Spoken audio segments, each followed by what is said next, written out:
Meus irmãos, a paz do Senhor. Eu quero, nessa oportunidade, louvar o Senhor Jesus por essa oportunidade de estar com os irmãos para poder, de uma maneira conjunta, coletiva, oferecermos um culto de louvor a Deus. É perceptível no semblante dos irmãos, a alegria dos irmãos está na casa do Senhor. De fato, eu estou sentindo uma graça que nos envolve nesse lugar. Eu quero louvar a Deus por essa oportunidade. Eu quero louvar a Deus pela vida do pastor presidente, pastor Zilmar Miguel, pastora Maria Inês. Louvo a Deus pela vida dos pastores, pastor Adriano, que está aqui na nossa retaguarda, pastor Carlinhos. Quero louvar a Deus pela vida de vocês. Muito obrigado. Não me envaidece estar aqui, mas gera uma honra muito grande no meu coração poder fazer parte nessa noite e ser canal de Deus para abençoar a vida dos irmãos nessa tribuna. Deus abençoe nosso amigo pastor Manuel da Guia, que tem sido um pai aqui para mim. Nós tomamos café junto, faz aquela farofa de cuscuz abençoada, que ele é nordestino também, né? Quando eu estou no meu prêmio. Deus abençoe o pastor Manuel da Guia, abençoe nosso amigo pastor Sérgio Travassos também, que é um conselheiro, sempre está nos ajudando aí com uns conselhos abençoados. Obrigado. É bom rever aqui o pregador Moisés. Deus abençoe, pregador. Deus te abençoe. Meus irmãos, nós temos um tempo, nós vamos respeitar esse tempo. E você sabe que todo minuto é precioso, né? Mas eu louvo a Deus pela vida do meu amigo, pastor, que está aqui também, amigo de longas datas, pastor Costa. Deus abençoe e toda a sua família. Livro de Provérbios, capítulo de número 3. Provérbio de Salomão, capítulo de número 3. Glória a Deus. Provérbio de Salomão, capítulo de número 3, versos 32, para a nossa meditação. Quem achou, diga eu vou morar no céu. Quem não achou, não tem Bíblia, diga eu vou também. 3:32. Porque o perverso é abominável ao Senhor, mas com os sinceros ele tem intimidade. Tome seu assento, por favor. Deus o abençoe. Glória a Deus. Meus irmãos, acredito eu que diante do desenrolar dos fatos, dos acontecimentos que está sucedendo a cada dia diante de nossos olhos, eu acredito que se tem algo que eu julgo que é de mais valioso, precioso na nossa vida, é de fato a nossa intimidade com Deus. Não há nada mais precioso para um cristão que se preza do que aquele que procura a qualquer custo a ter intimidade com Deus e fazer de tudo para não romper, não quebrar essa intimidade com o Senhor. Nós lemos aqui no livro de Provérbios, capítulo 3, a partir do versículo 32, que Deus, ele detesta, ele chama de abominável todos aqueles que são perversos. Para entender esse texto, versículo anterior fala que nós não devemos ter inveja dos homens violentos e nem seguir nenhum dos seus caminhos. Então vem o verso 32 e usa 3 expressões que eu gostaria que você atesse, ficasse bastante focado para você entender. Vai usar a expressão perverso, usa-se a expressão sinceros e, por último, usa a palavra intimidade. O que é alguma coisa abominável a Deus? Abominável é tudo aquilo que Deus sente repulsa, é tudo aquilo que Deus detesta, que Deus rejeita e não aceita em hipótese alguma, em nenhum termo de negociação. Abominável é aquilo que Deus vomita. Não há nenhum tipo de chance de Deus aceitar. Quando nós lemos que Deus tem intimidade com os sinceros, quando nós falamos de sinceridade, a palavra sinceridade, ela vem da raiz latina, que quer dizer sincera. A palavra sincero quer dizer puro ou limpo. Ser sincero é ser puro e limpo e sem cera. Por que sem cera? Dentro do contexto do povo romano, a cera servia como uma finalidade para aqueles que esculpiam, que faziam as suas esculturas. Quando um artista, ele não sabia muito bem terminar a sua obra e ficava algumas falhas expostas, eles se utilizavam da cera para tampar os arranhões e as obras que não saíram com excelência. E é partindo desse princípio que nós encontramos a palavra sinceridade, que é ser limpo, ser puro, sem emenda, sem nada que queira cobrir quem nós somos de fato diante de Deus. Saiba de uma coisa, Deus, Ele é o Deus todo-poderoso, amoroso, que nos conhece melhor do que ninguém. Além dos nossos títulos, dos nossos status, da nossa gravata, da nossa credencial, Deus nos conhece e não se choca de forma alguma quando a gente erra, quando a gente tropeça. Se tem alguém que nos ama incondicionalmente, não porque nos batizamos nas águas, ou porque hoje nós exercemos algum ofício na sua obra, mas Deus nos ama até mesmo antes de materializar seu plano, trazendo nós à existência da vida. Deus nos amou até mesmo quando você estava na vida errante, quando você estava nas trevas, talvez no mundo do assalto, no mundo da droga, da mentira, da idolatria, o amor de Deus lhe alcançou. Porém, quando Deus, Ele nos alcança com alguns propósitos. E eu preciso nessa noite, de uma maneira simples, para eliminar aqui tudo que é desnecessário, para que você entenda que a vontade de Deus, Ele é o mais interessado em ter intimidade conosco. Deus, Ele quer intimidade conosco, não pelo fato dele ser um ser solitário. Em Deus não há solidão. Deus não quer ter comunhão conosco, Deus não quer se relacionar conosco, pelo fato dele ser um ser antissocial, de maneira alguma. Deus, Ele é um ser gregário, Ele é gente que gosta de gente e gosta de se relacionar. Só que você precisa entender que desde que o mundo é mundo e que Deus criou todas as coisas, sempre partiu de Deus a iniciativa ou a decisão em Deus se relacionar com os homens. Mesmo sendo todo-poderoso, mesmo sendo grande, mesmo sendo o que Ele é, que vive por si só, é independente, mesmo sendo, como diz Isaías, no capítulo 40, Ele chama cada estrela pelo seu nome, Ele põe termos sobre as ondas do mar. A Bíblia diz que Ele é tão grande, tão tremendo, que o patriarca Jó chega a dizer que com o sopro da sua boca, todos os teus inimigos perecem. O salmista no Salmo 29 chega a dizer, a partir do versículo 3, que quando Deus fala, os montes se encurvam, o deserto se abala e as labaredas de fogo se dividem ao meio. No verso 9 do Salmo 29, o salmista diz, quando Deus fala no templo, até as servas passam a parir e todos dizem glória. Ou seja, Deus é tremendo, Deus é todo-poderoso. Só que Deus nos mostra que Ele é o mais interessado em nossa comunhão com Ele.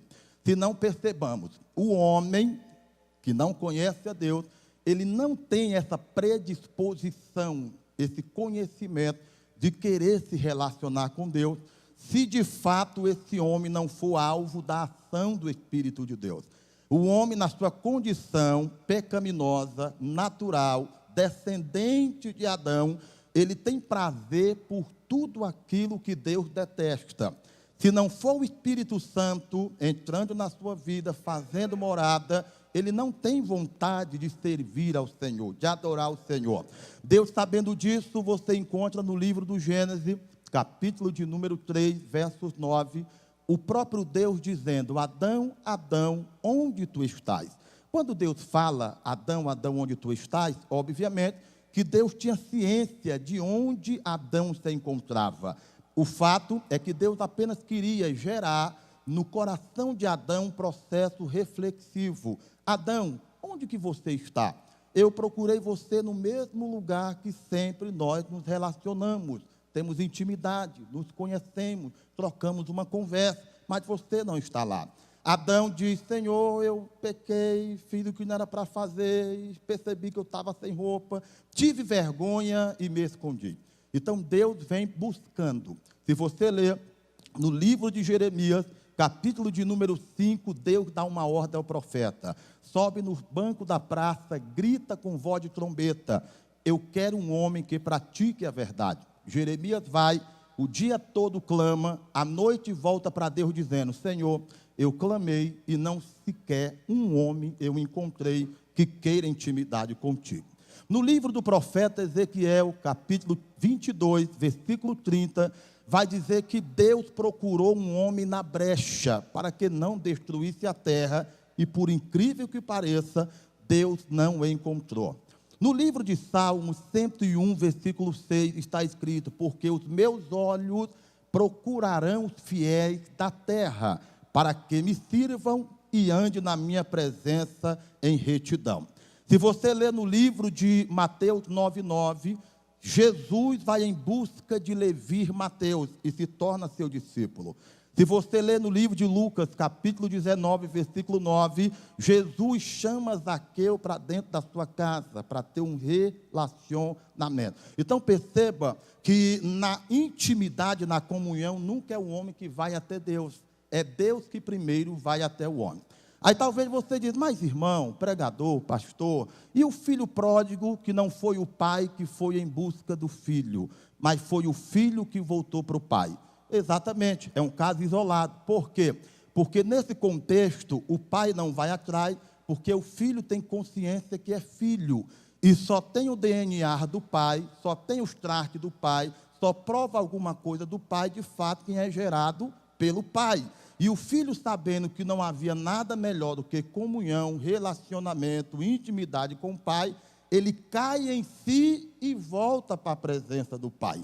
Antes que um homem seja filho, nenhum homem corre para o pai.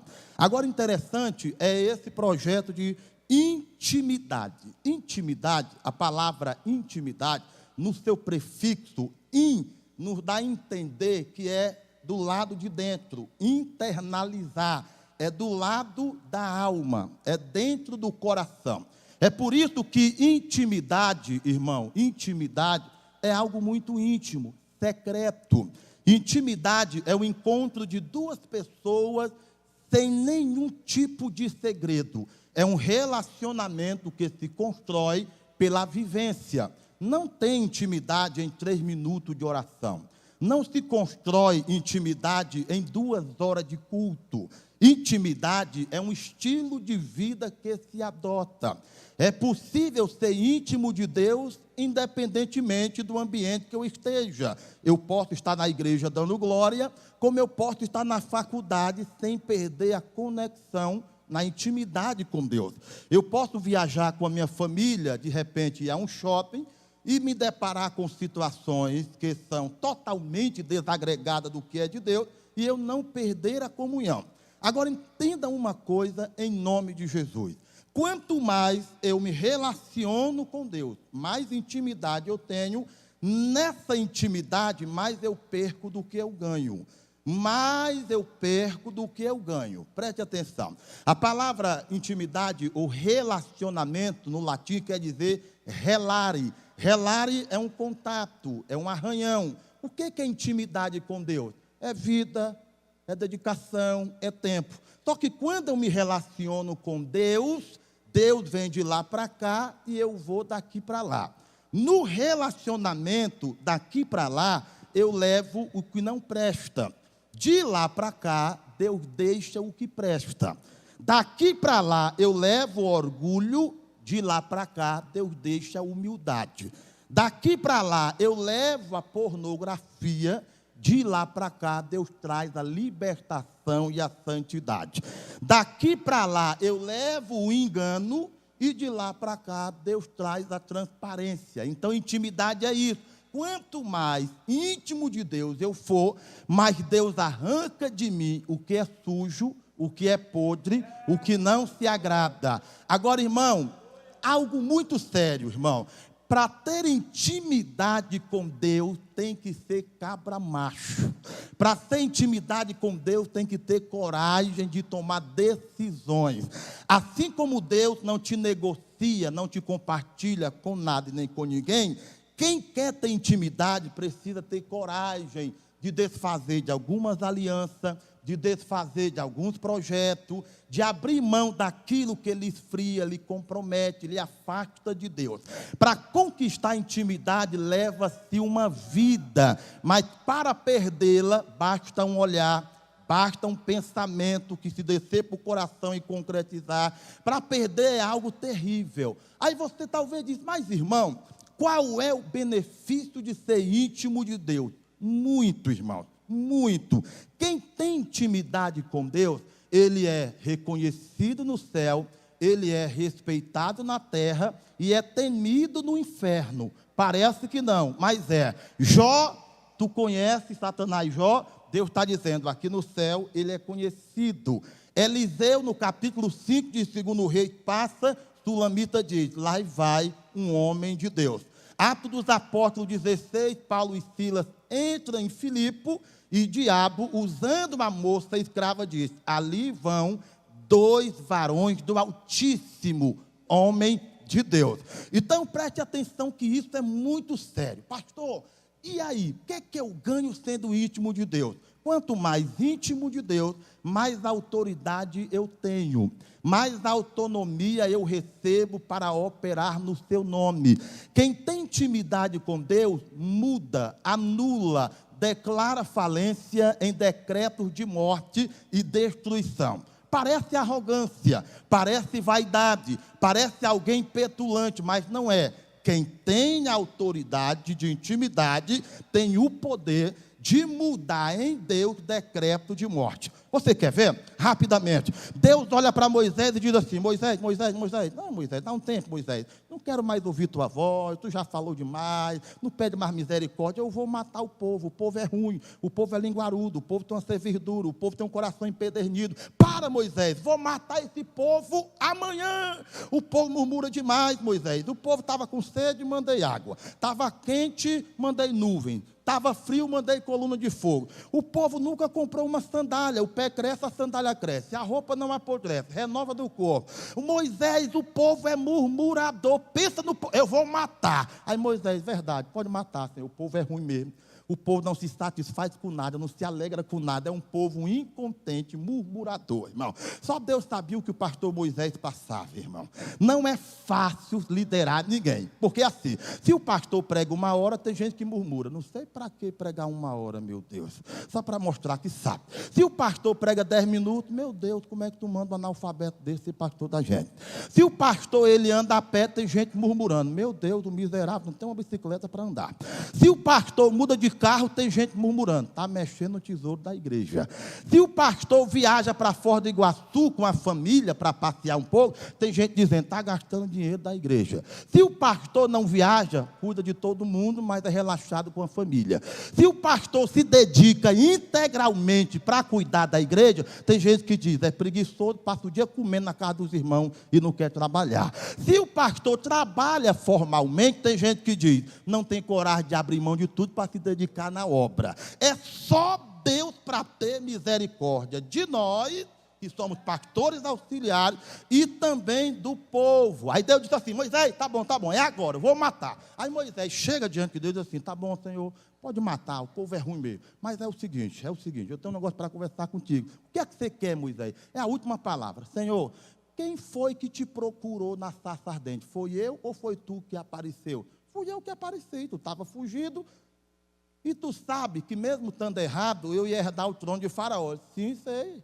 Pois é, e tu sabe que eu não tenho nada a ver, eu não tinha nada a ver para liderar ninguém. Sim, verdade. Mas quem foi que disse que me chamou para liderar? Quem foi que disse que seria comigo? Quem foi que disse que se eu abrisse mão de tudo para ter vida contigo, tu me honraria? Ele disse, foi eu. É o seguinte, pode matar o povo, mas é assim, matou o povo, pode pegar o meu nome que está no livro da vida e risca hoje. Irmão, presta atenção. Isso aqui é quem tem intimidade com Deus. Sabe o que é riscar o nome do livro da vida? Filipenses 4:3. Livro da vida tem o nome lá. Apocalipse 20:15. Quem não for achado no livro da vida, será lançado no lago de fogo, que é a segunda morte. Moisés está dizendo assim: Senhor, mata, mas quando terminar, me joga no inferno. Tira meu nome também do livro da vida. Calma, Moisés, não vou te matar não, e nem vou riscar teu nome. Calma, ele disse. Então pronto, não mata ninguém, e eu vou me levantar para seguir agora. Ele disse: tá bom, pois te levanta, que eu estou mandando agora o meu anjo acompanhar você no deserto. Aí Moisés: calma que eu não terminei. É o seguinte: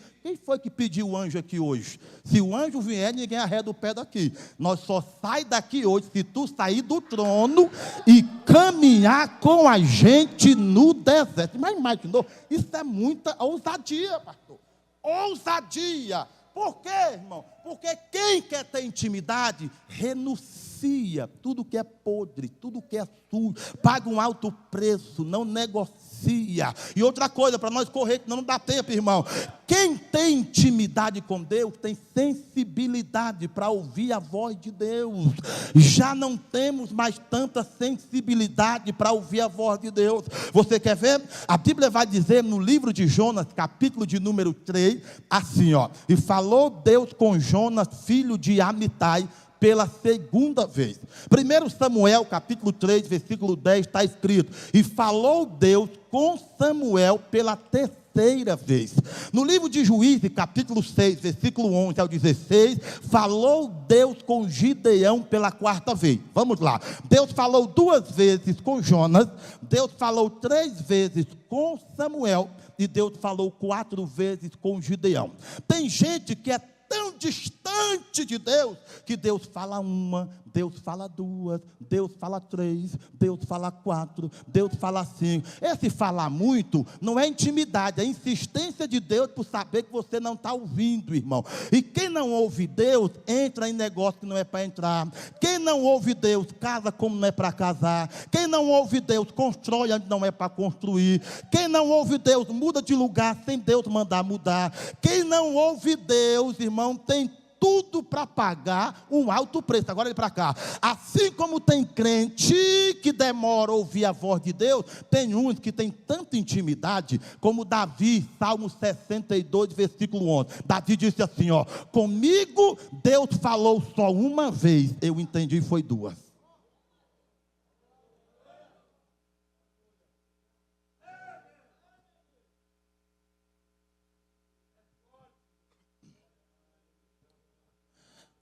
Quem tem intimidade com Deus, o diabo faz a arapuca, pensando que vai dar certo, e Deus acaba mostrando e revelando até o nome. Segundo Reis, capítulo 6, Moisés, quando o diabo entrou no rei da Síria e disse assim, ó: amanhã vamos invadir Israel, matar todos os soldados, sequestrar o rei, roubar tudo, e não tem quem livre. Estavam todos se programando. Enquanto ele estava se programando aqui, Deus desce no quarto de um camarada que tinha intimidade. O nome dele era Eliseu. Eliseu tem uma visita de Deus, e Eliseu diz assim, ó: amanhã diga ao rei de Israel que não desça na rua tal, porque amanhã o rei da Síria com seus soldados vai invadir tudo, matar todo mundo. Quando o emissário vai até o rei de Israel, diz assim: o rei, olha só, o profeta chamado Eliseu disse que ninguém desça amanhã por aquele caminho, porque o rei da Síria está preparando uma casinha, uma arapuca, e se for, vão morrer. Quando ele entrega o recado, os soldados já ficam em pé dizendo: amém, rei, podemos subir? O rei disse: senta todo mundo, não vai ninguém sair daqui. Mas por que, rei? Já está todo mundo preparado. Ele disse: mas quem mandou um recado é alguém que tem intimidade com Deus. O nome dele é Eliseu. Irmão, no outro dia, os inimigos se acampou.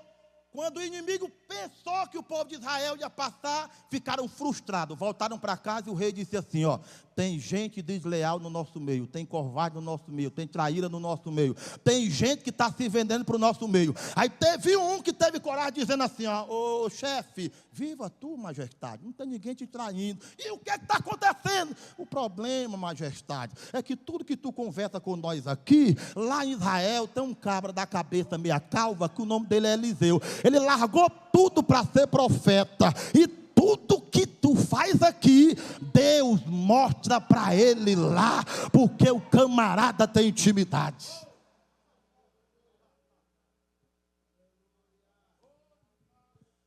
E eu concluo dizendo, o diabo sabe quem tem intimidade com Deus e quem não tem.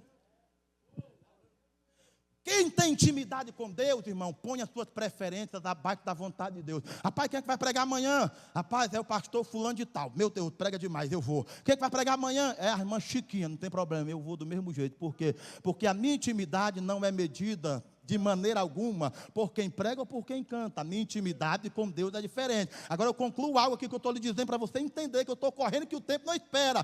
Quem tem intimidade, o diabo sabe quem tem, quem não tem, quem é e quem não é.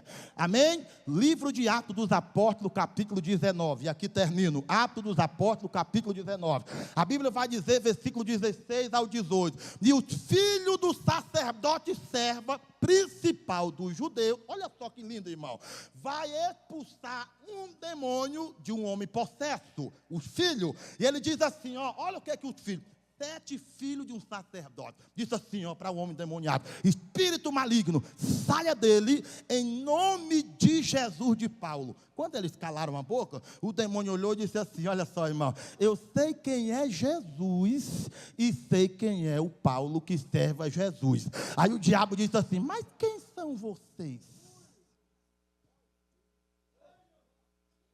Olha o que o diabo diz, quem são vocês?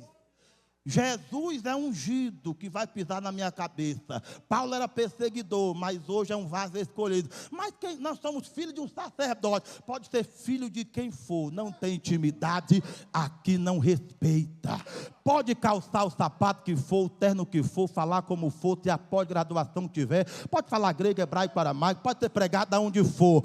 O diabo não respeita. Você pode ter apenas um dente na frente, falar Jesus, mas se tem intimidade com Deus, o diabo baixa a cabeça, respeita, dizendo, esse daí tem vida com Deus.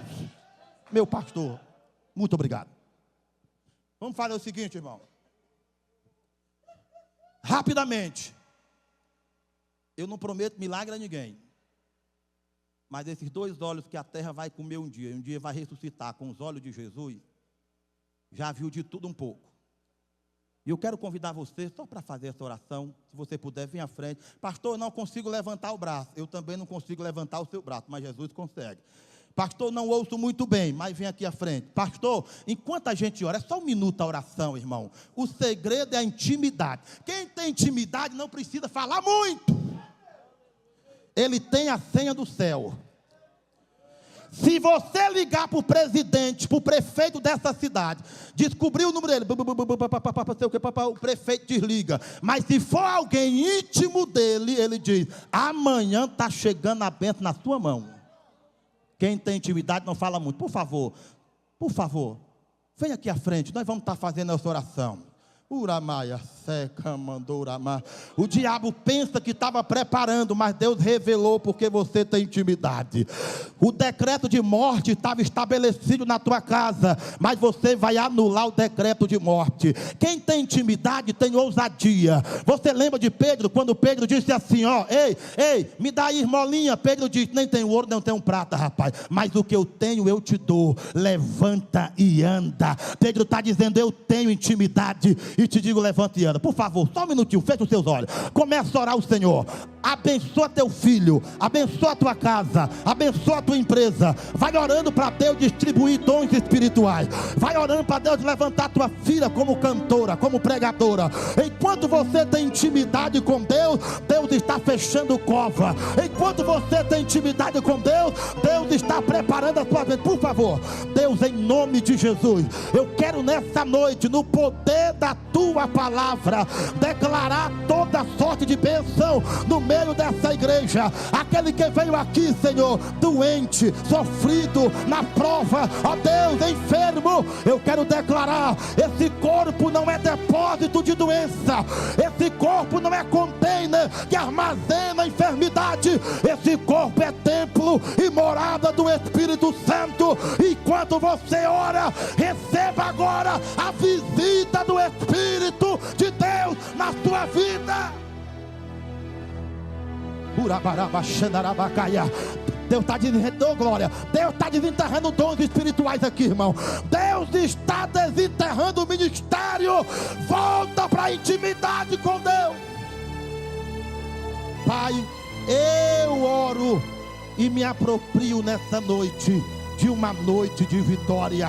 Abençoa o teu povo, do alto da cabeça, planta dos pés, cura pelo poder da tua palavra, em nome de Jesus. Nós oramos nessa noite e tomamos posse daquela vitória, daquela causa, daquele aposento, daquele lote, daquela transformação. Nós tomamos posse nessa noite de uma palavra liberada sobre a nossa casa, em nome de Jesus.